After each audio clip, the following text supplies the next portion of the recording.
Assalamualaikum warahmatullahi wabarakatuh. Bismillahirrahmanirrahim. Alhamdulillahirabbil alamin. Wassalatu wassalamu ala asrofil anbiya'i wal mursalin wa ala alihi washabbihi rasulillahi ajmain. Amma ba'du.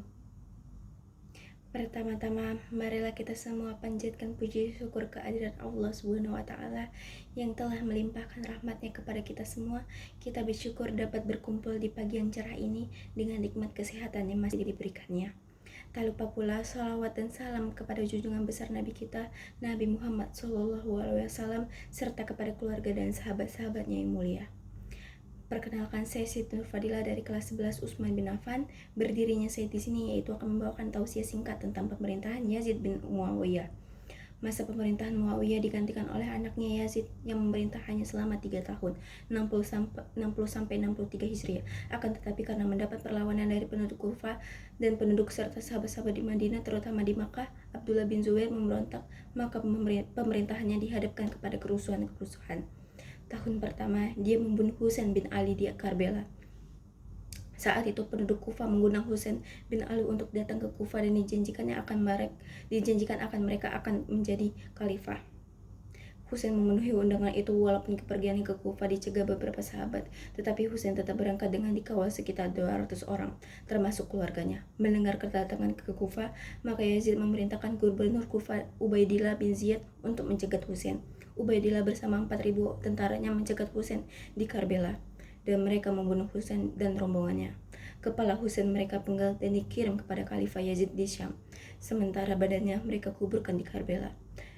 Demi mendapat kepala Husain, ternyata Yazid sangat menyayangkan kejadian itu dan mengutuk Ubaidillah bin Ziyad.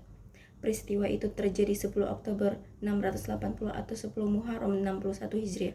Sampai kini hari pembunuhan itu diperingati kaum Syiah sebagai hari tragedi. Padahal ayahnya Muawiyah telah membunuh Hasan sebelumnya dengan menyuruh salah seorang istri Hasan untuk meracunnya. Tahun kedua, dia menjerah di Madinah karena penduduk Madinah tidak mengakui kekhalifahan Yazid.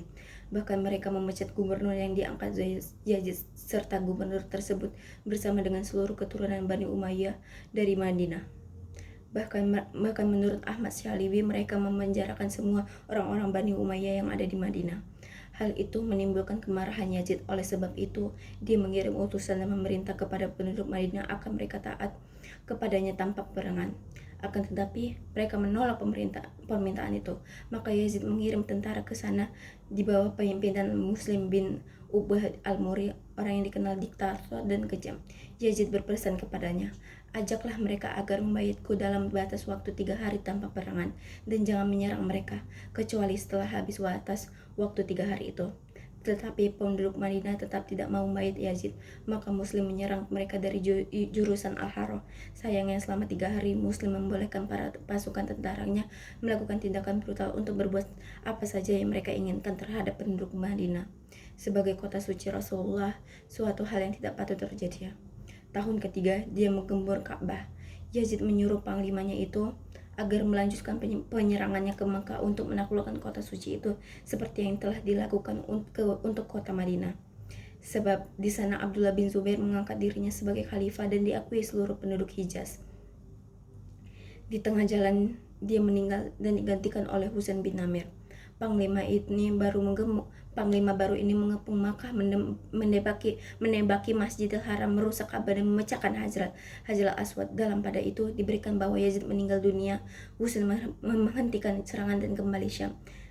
Yazid meninggal secara mendadak tanpa diketahui, yang menjadi penyebabnya pemerintahannya digantikan oleh anaknya Muawiyah II bin Yazid. Sebagai pengganti, dia hanya memerintah selama 3 bulan dan sakit-sakitan. Karena tidak mampu mengendalikan pemerintahan, dia mengundurkan diri. Tidak ada pengganti lagi dari keturunan mereka. Dengan demikian berakhirlah masa pemerintahan Bani Umayyah dari Abu Sufyan dan beralihlah keturunan Al-Hakam Abu As bin Umayyah, yaitu Marwan bin Hakam. Kesimpulan dari tausiah ini bahwasannya sifat Yazid bin Muawiyah tidak pantas untuk ditiru dikarenakan gaya hidupnya tidak pantas untuk ukuran seorang pemimpin umat muslim.